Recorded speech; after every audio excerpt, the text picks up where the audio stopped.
Quando a gente fala de anjos e demônios, do ministério de libertação, expulsar demônios, isso fascina muitas pessoas e muita gente de fato quer ser liberta daquilo que observa que é algo não natural, mas sobrenatural e possivelmente, muito provavelmente, existe uma atuação demoníaca por trás daquilo tudo.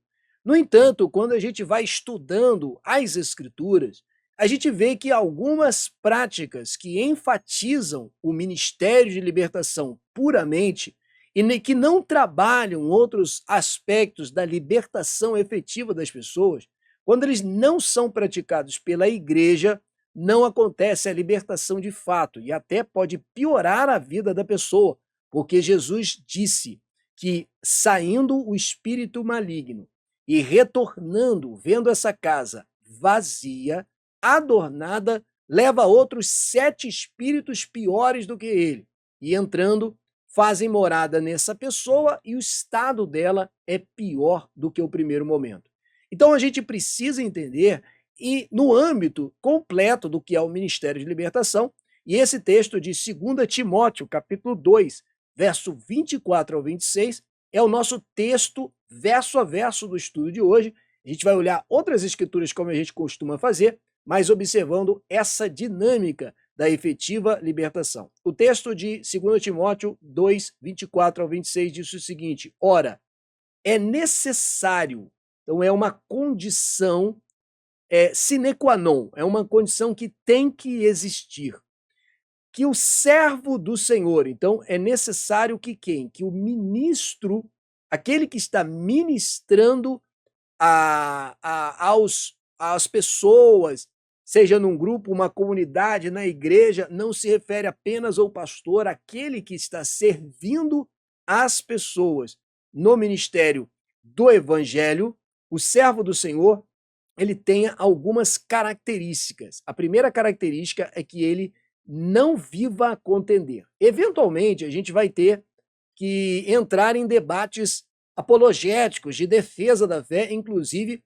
o apóstolo Pedro diz que quando alguém vier pedir razão da nossa fé, devemos estar preparados, e a gente vê, inclusive, o apóstolo Paulo entrando em alguns debates teológicos, então, mas a ideia aqui é que você não tenha um ânimo de contender, você tem que ter um ânimo pacífico, um ânimo de amor, de mansidão, para tratar essas pessoas que precisam da libertação.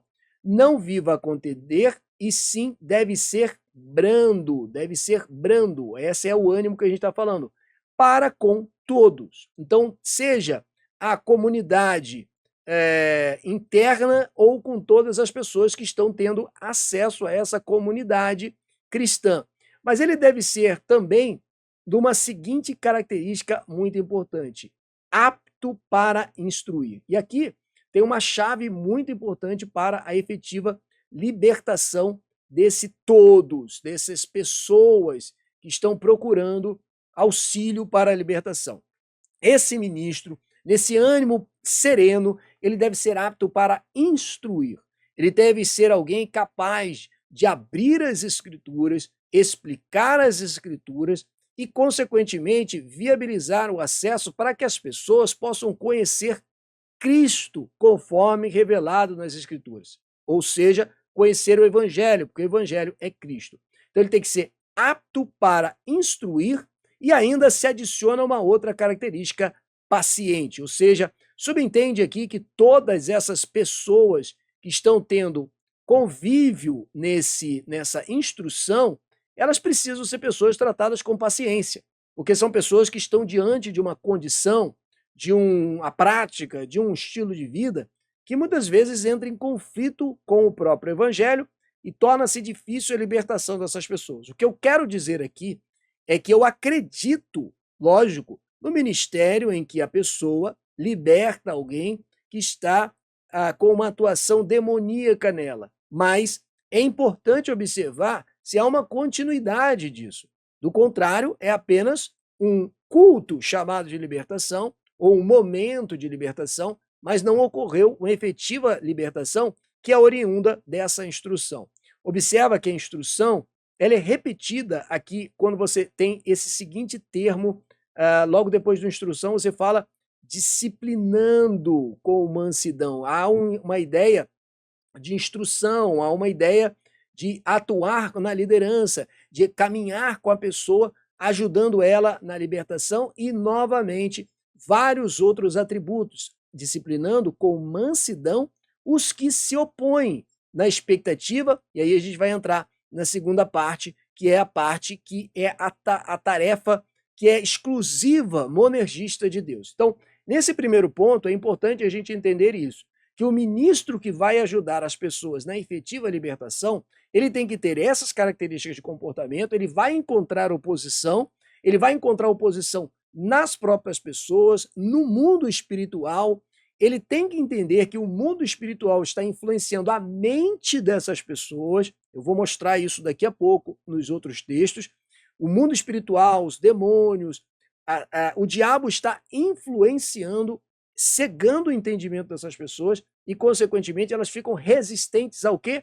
Resistentes ao evangelho. Então, aquele que está instruindo deve ter esse ânimo, deve ter esse amor, essa paciência, mas jamais negar às pessoas a pregação do evangelho. E mais do que isso, pessoal, se nós estamos falando que essa libertação é oriunda dessa instrução, se a igreja ou se o ministro não prega o evangelho, não conhece o evangelho e, pior, não vive o evangelho, como é que ele vai instruir essas pessoas?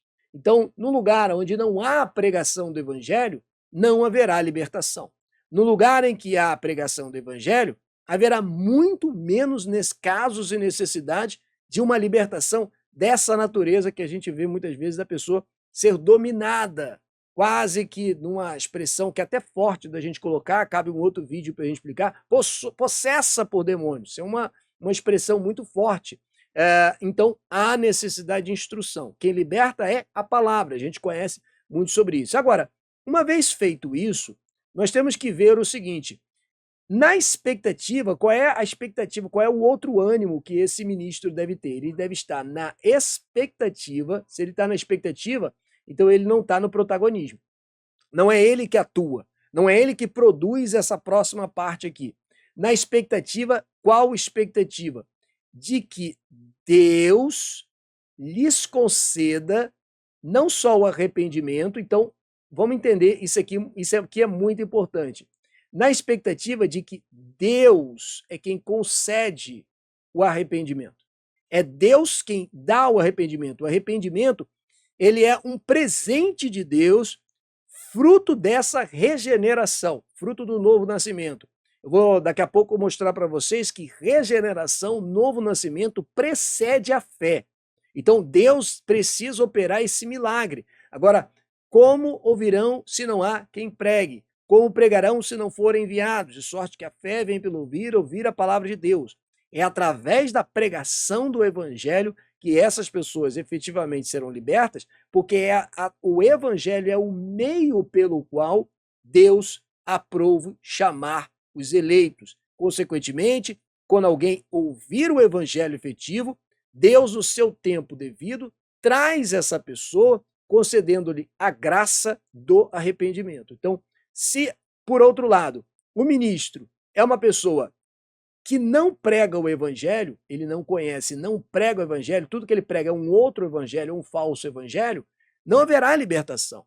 Não haverá um meio disponível para a libertação, porque a libertação é em Cristo. Quem liberta, se o Filho vos libertar, verdadeiramente sereis livres. Se não há uma pregação sobre Cristo, e Cristo é o evangelho é Cristo, não há como ocorrer esse meio pelo qual Cristo é revelado pelas Escrituras e a libertação. Um parênteses aqui, claro que Deus é soberano para libertar essas pessoas, claro que Deus é soberano para se revelar a essas pessoas. Existem vários testemunhos de muçulmanos tendo sonhos com Jesus e sendo convertidos à fé cristã. Deus é soberano para atuar dessa forma, mas esse não é um modo natural como Cristo instituiu. Ele mandou, ide por todo mundo, pregai o evangelho a todas as nações. Então é assim que começa essa questão. Então, disciplinando com toda A mansidão é para que, aí vamos enfatizar novamente aqui, na expectativa de que Deus lhes conceda não só o arrependimento, então o arrependimento é um presente de Deus, é Deus quem concede o arrependimento, para que, qual é o propósito desse arrependimento? Para conhecerem plenamente a verdade. Então essa é uma obra exclusiva de Deus, exclusiva do Espírito Santo, da qual não entramos. Existe um grande debate nesse ponto aqui. Ora, mas não sou eu que tenho que me arrepender? Deus não comanda, arrependei-vos e crede. Não sou eu que tenho que me arrepender? Sim, você, eu, todos nós somos chamados ao arrependimento por Deus. Contudo, a nossa natureza caída não nos permite querer Deus, escolher Deus. Nós somos rebeldes a Deus. Ou seja, eu tenho um problema, agora eu vou a Deus e digo que ele tem que resolver? Não, eu tenho um problema e o problema é o pecado. Consequentemente, todos aqueles que rejeitam a Deus, Deus os rejeita. Por outro lado, todos aqueles que Deus escolhe, escolhem a Deus. De forma que, se você está vindo em arrependimento e fé em Cristo, isso é efeito da ação de Deus sobre você. Entenda bem, se você está crendo ao ponto de se arrepender e depositar sua fé em Jesus, isso não é mérito seu, isso é graça de Deus. Deus, por sua graça, lhe faz regenerar e, consequentemente, nessa regeneração, esse novo nascimento, você perde o afeto pelas coisas do pecado, você se torna em direção a Deus, caminha em direção a Cristo. Arrependimento é uma metanoia, é uma volta de 180 graus. Você ia numa direção e você agora se volta numa outra direção. Arrependimento não é lamento por conta do que aconteceu no passado. Arrependimento é você deixar de ir numa direção e agora você vai numa outra direção. Então, Deus te concede essa graça, esse presente, esse favor imerecido, regenerando você do Espírito, e aí, consequentemente, você responde em fé. De forma que regeneração, novo nascimento, precede a fé. Porém, todos aqueles que rejeitam a Deus, Deus também os rejeitará. Ou seja, enquanto uns recebem a misericórdia de Deus, porque ninguém merece ser salvo, aqueles que são rejeitados, eles recebem justiça, porque eles recebem exatamente aquilo que eles merecem. De forma, vou repetir, aqueles que são rejeitados por Deus são aqueles que rejeitaram a Deus. Aqueles que escolheram a Deus foram aqueles que Deus escolheu primeiro. De forma que fica claro que o arrependimento depende de uma ação monergista de Deus. Se você está ouvindo essa palavra, isso que eu expliquei agora, e isso cria uma certa confusão em você, duas coisas que você deveria fazer. Primeiro, se inscrever aqui no canal, porque tem muitos outros conteúdos que eu explico sobre essas questões.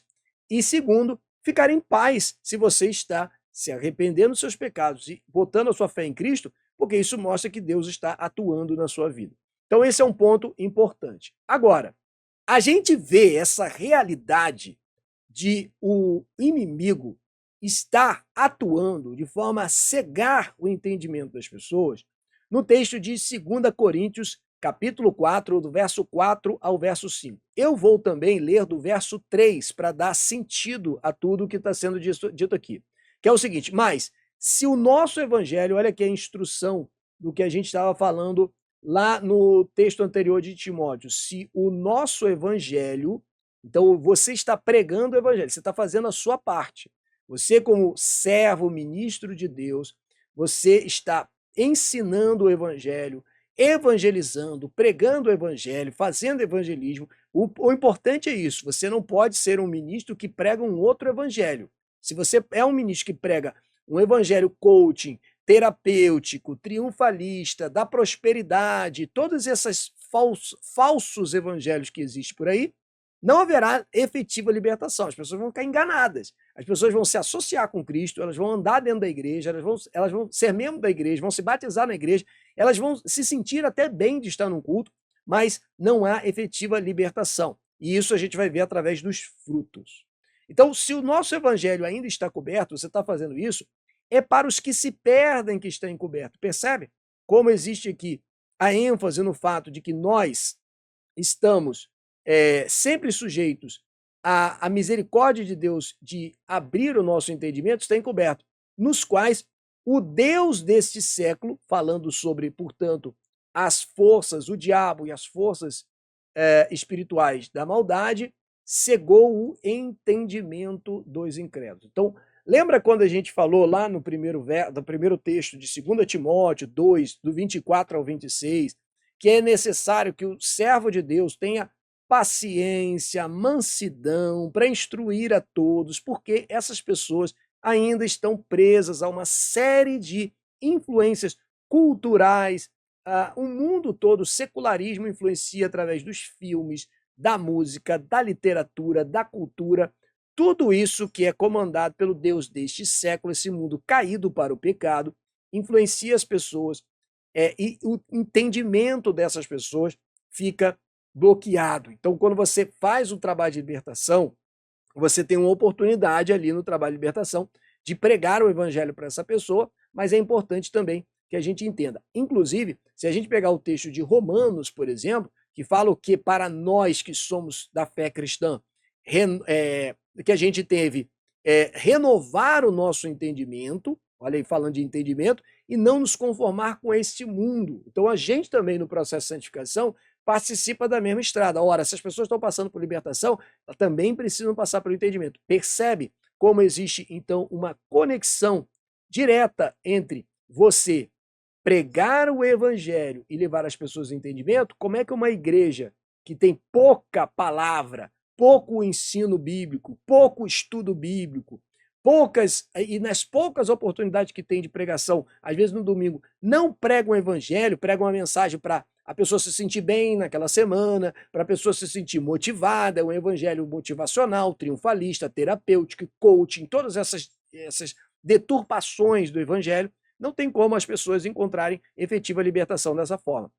Então, se o evangelho ainda está encoberto, é porque o Deus desse século cegou o entendimento dos incrédulos, com qual propósito ele fez? Para que lhes não resplandeça, esse é o propósito dele, para que não lhes resplandeça a luz do evangelho. Olha a ênfase de novo. Olha a ênfase do evangelho. O evangelho é Cristo. O evangelho da glória de Cristo. Se você é um pregador que não prega sobre Cristo, você está privando as pessoas da efetiva libertação, da definitiva libertação, do novo nascimento. Você está atrasando isso na vida das pessoas, você está prejudicando as pessoas. Então, o ministro deve ser aquele que prega sobre Cristo, a verdadeira libertação, o qual é a imagem de Deus, é a revelação de Deus. Então, é o que o evangelho mostra. Porque aí Paulo enfatiza, olha aqui, de novo, a questão do que o ministro deve ser. Porque não nos pregamos a nós mesmos. Tem muita gente que chega ao púlpito e o que ele fala no púlpito? Ele fala dele mesmo, ele dá exemplos dele mesmo, ele fala da vida dele mesmo. E ele fala muito da sua vida, ele procura inserir você no texto bíblico, ao invés de falar sobre Cristo. Então, aqui que está o processo, a sua participação como ministro e como ministrado. Porque, veja bem, se você, como ministrado, quer uma efetiva libertação, você precisa conhecer Cristo. E conhecer Cristo através do Evangelho de Cristo, segundo revelado nas Escrituras. Portanto, tanto para aquele que procura a libertação quanto aquele que ministra a libertação, é importante que, para de ficar pregando esse evangelho antropocêntrico, esse evangelho centrado nos desejos, nas vontades do homem, que oferece ao pecador tudo que o pecador quer, mas que pregue Cristo. Então, não nos pregamos a nós mesmos, mas a Cristo Jesus como Senhor e nós mesmos como vossos servos por amor de Jesus. Então, esse é um processo importante da gente observar. Quando a gente olha para Efésios 2, do 1 ao 2, a gente vê essa dinâmica e, novamente, às vezes, a gente vê a mesma dinâmica na qual Deus, ele, por sua graça e não por algo que tenhamos feito, liberta a gente do pecado. Então, ele fala assim, primeira coisa que ele fala sobre a nossa condição, vou colocar que está em verde aqui, tudo que é a nossa confissão. Ele vos deu vida. Ora, se ele nos deu vida, significa o quê? Que eu estava morto. Se ele vos deu vida. Pregar o evangelho não é, como muitas pessoas pensam, como se você estivesse no mar aberto e alguém está se afogando e você pega o evangelho, que seria a boia, e você arremessa na mão da pessoa e a pessoa vai lá e ela tem que fazer a parte dela, que ela fechar as mãos e se agarrar naquela boia. Pregar o evangelho é como se você chegasse dentro de um cemitério e proclamasse que todos aqueles cadáveres deveriam se arrepender. É possível isso? Não é possível isso acontecer. Então, as pessoas precisam ter a vida novamente, precisam ser regeneradas. Então, é um ato monergista de Deus a salvação. Por isso, se você não prega o evangelho, como ouvirão se não há quem pregue? Por meio do evangelho que aprove Deus salvar os crentes. Então, é assim que deve ser. Estando vós, o que? Mortos. É a nossa condição natural. Mortos em quê? Vossos delitos e pecados. Então, essa é a condição que o mundo anda, preso, morto nesse tipo de prática. Nos quais andaste outrora, olha aí novamente a atuação do demônio, segundo o curso deste mundo, no caso, primeiro, a cultura mundial. Olha o que eu falei, ó. Olha o entendimento das pessoas preso. Olha aqui o entendimento. Aqui está o entendimento. Ó. A cultura, a música, a literatura, os filmes, tudo influenciando as pessoas para andar segundo o curso desse mundo. Também a atuação demoníaca, segundo o príncipe da potestade do ar, do espírito, que faz o quê? Que atua nos filhos da desobediência. Então, todo esse é o cenário. Então, é impossível que nós venhamos a uma efetiva libertação nesse cenário. Nós estamos mortos, nós estamos sob essa influência, entre os quais também todos nós andamos outrora. Segundo o quê? Segundo as inclinações da nossa carne. Então, o que adianta pregar um evangelho que dá tudo o que a carne quer?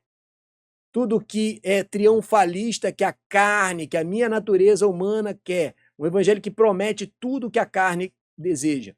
Fazendo a vontade da carne, aqui de novo explícita, a vontade da carne, e dos pensamentos, e éramos por natureza, ninguém nasceu filho de Deus, nós todos nascemos filhos da ira e somos chamados e somos regenerados como adoção a filhos de Deus, filhos da ira, como também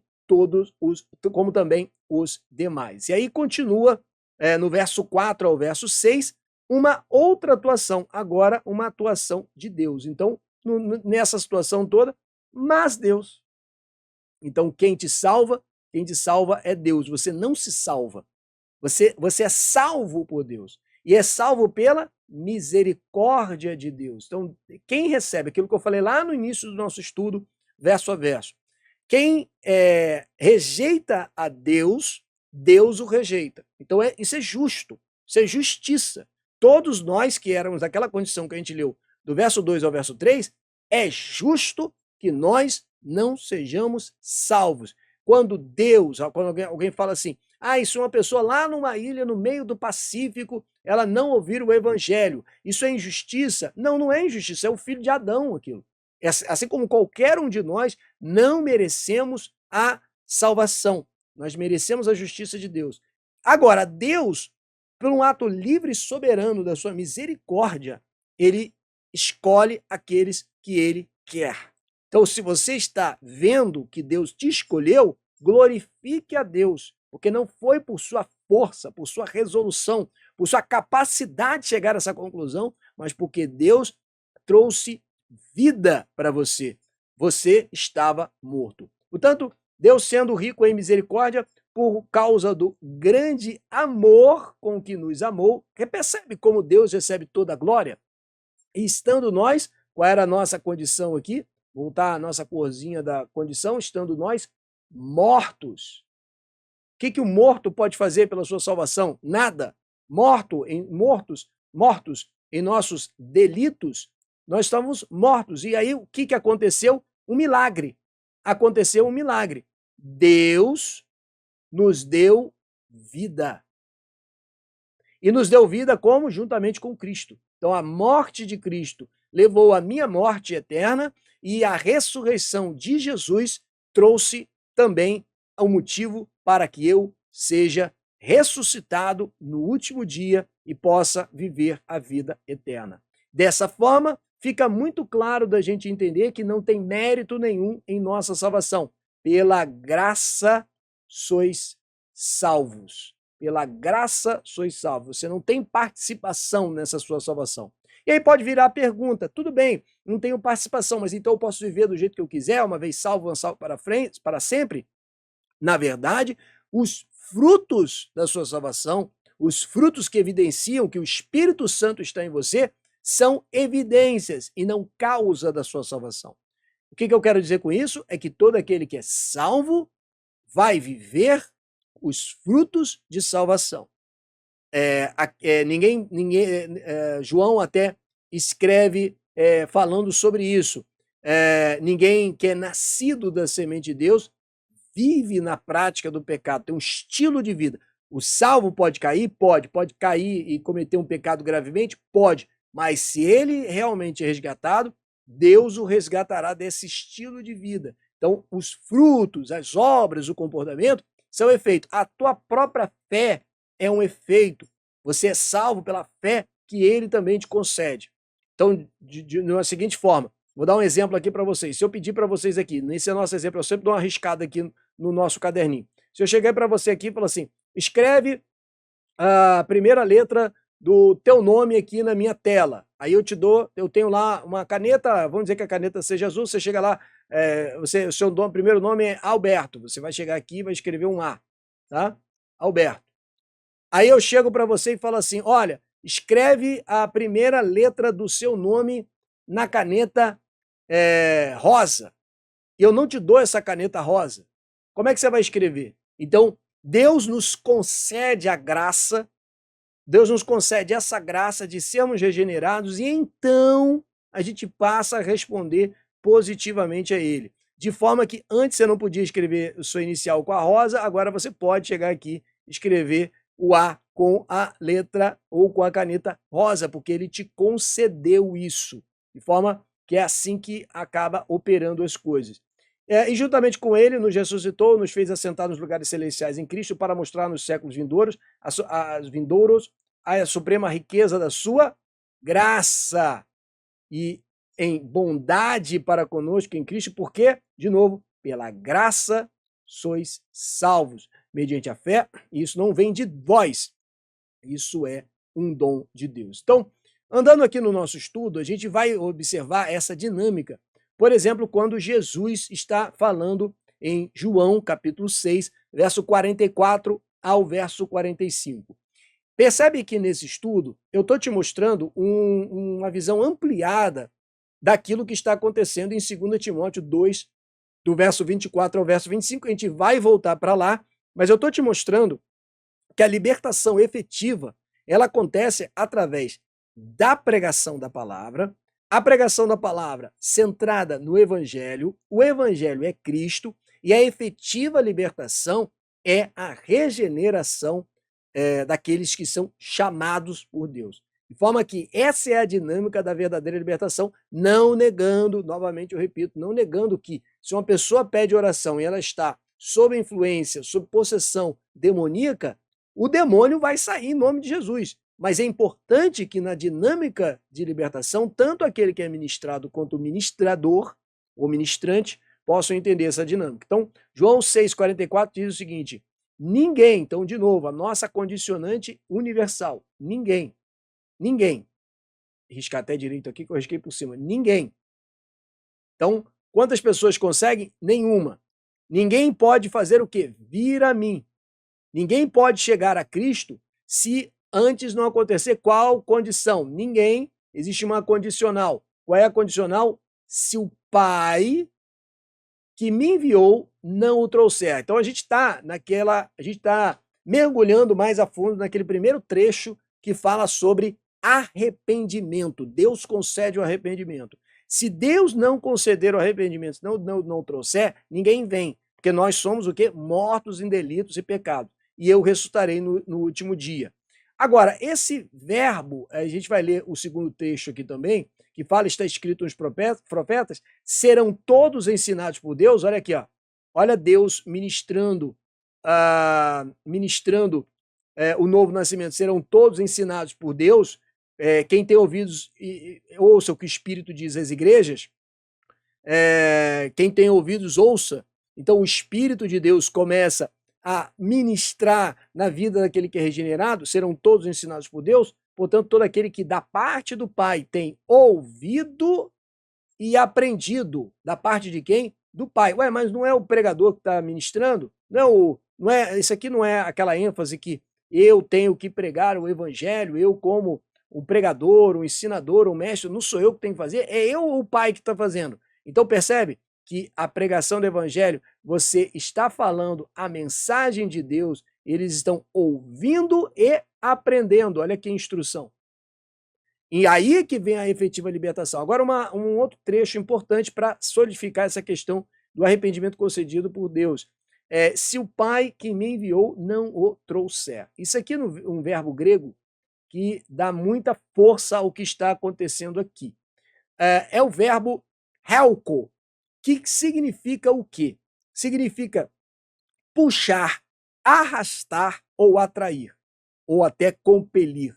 Pode ser usado tanto literalmente como um imã atraindo ferro, percebe que algo atrai algo intrínseco à matéria, quanto metaforicamente para conduzir ou atrair alguém por meio de poder interior.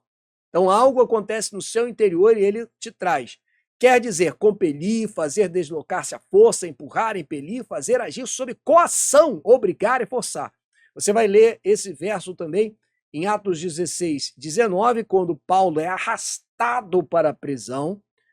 21, 30 também a mesma dinâmica. E também Tiago 2, 6, que é aquele texto em que Tiago está falando, os ricos vos arrastam para os tribunais. Ninguém vai para uma audiência na justiça porque, eu vim aqui, estava dando um passeio, vim passar no fórum, né? Não, você é impelido, há até uma dinâmica de condução coercitiva, muitas vezes, para você comparecer diante de um juiz. Você vai lá por força da lei, você não vai lá porque você está dando um passeio. Então esse é o sentido do que se está dizendo aqui quando ninguém vem ao Pai, ninguém vem a mim se o Pai não o trouxer. Então, quando a gente fala sobre essa dinâmica do novo nascimento, então percebe que eu estou falando de uma verdadeira libertação.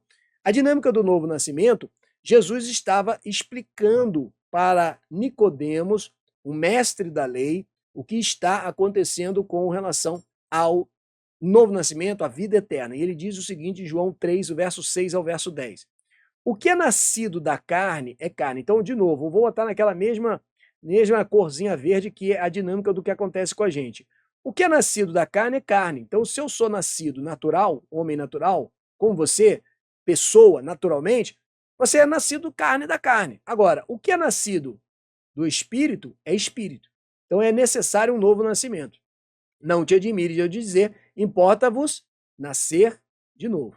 É o que Jesus está implicando aqui. O vento sopra onde quer, ouves a sua voz, mas não sabes de onde vem, nem para onde vai. Assim é todo aquele que é nascido do Espírito. Então, percebe que é uma força que te implica. Eu vou deixar bem claro aqui que eu não estou chamando o Espírito Santo de força. Isso aí eu sei que muita gente atribui isso ao Espírito Santo. O Espírito Santo é uma pessoa, terceira pessoa da Trindade, o Espírito Santo é Deus, mas eu estou querendo colocar no âmbito de que há uma força que te impele, que é essa nova regeneração, esse novo nascimento, que é a atuação do Espírito Santo. O Espírito Santo é uma pessoa.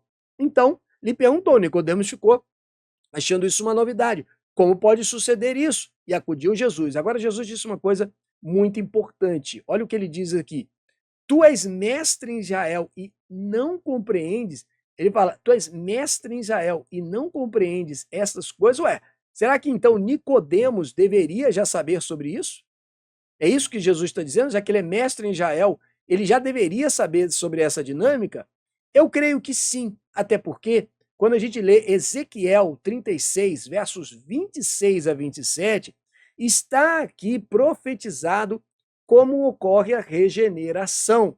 Uma regeneração que já ocorria desde o Antigo Testamento. Todas as pessoas que são salvos no Antigo Testamento são salvos pela graça, mediante a fé, e também são nascidas de novo. Ora, mas Jesus não veio.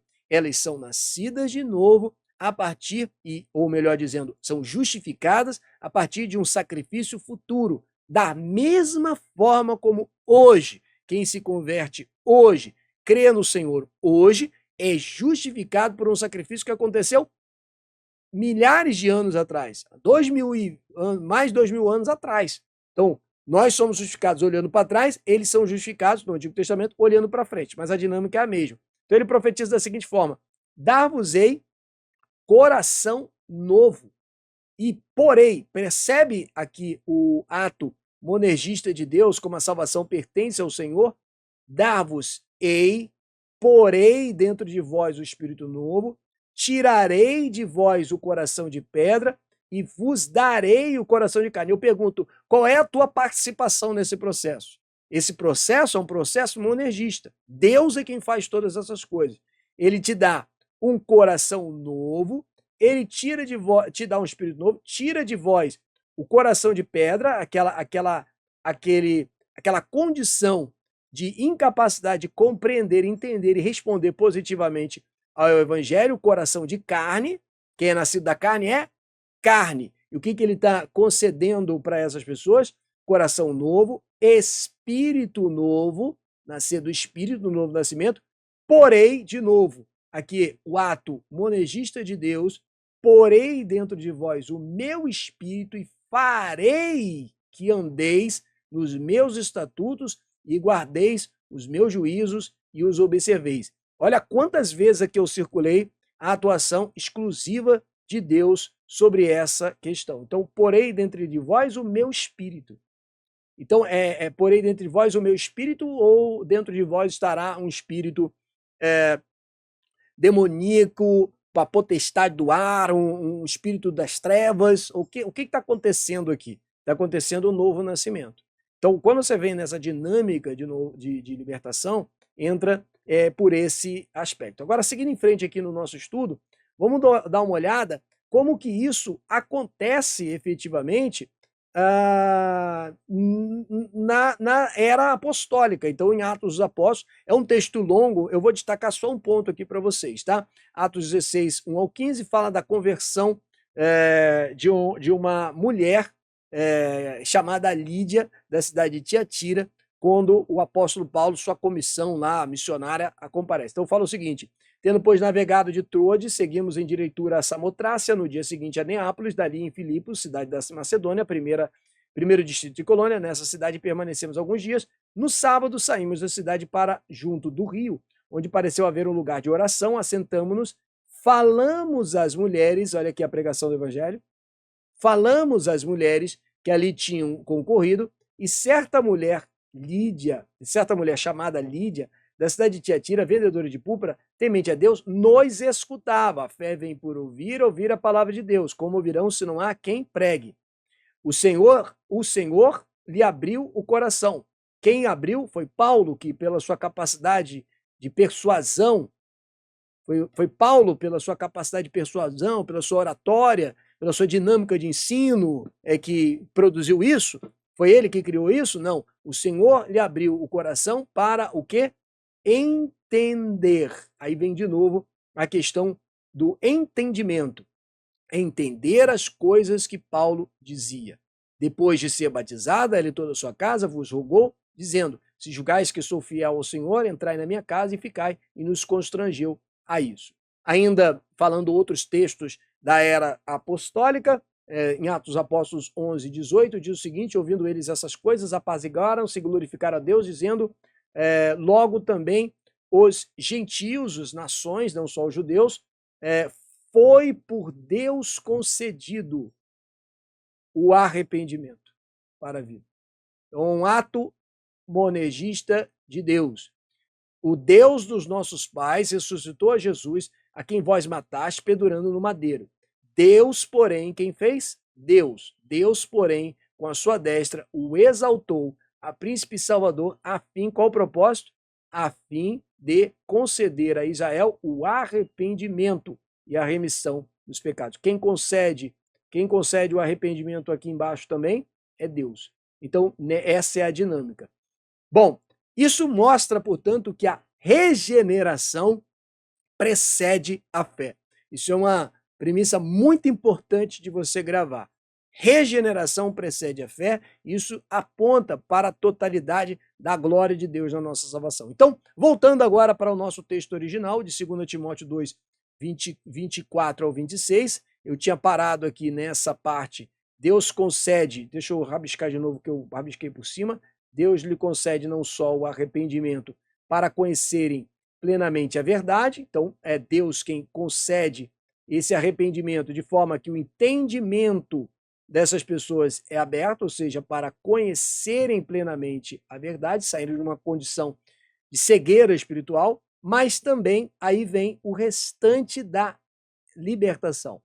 Retorno à sensatez, livrando-se, olha a libertação, livrando-se ele dos laços de quem? Do diabo, tendo sido feitos cativos por ele para cumprirem a sua vontade.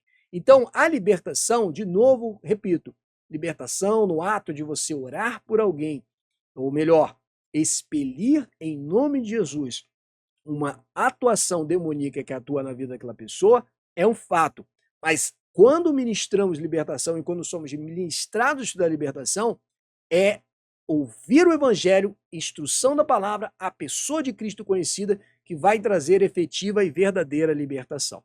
Então esse é um estudo que a gente fez nesse verso a verso, um conteúdo que a gente tem aqui no canal. Espero que você tenha gostado desse conteúdo. Tem outros vídeos desse gênero aqui. Se você gostou, deixe o seu like, se inscreva e coloque nos comentários outras perguntas que você tem sobre esse tema e outros que podem virar vídeos aqui no canal. Forte abraço, até o próximo vídeo, pessoal.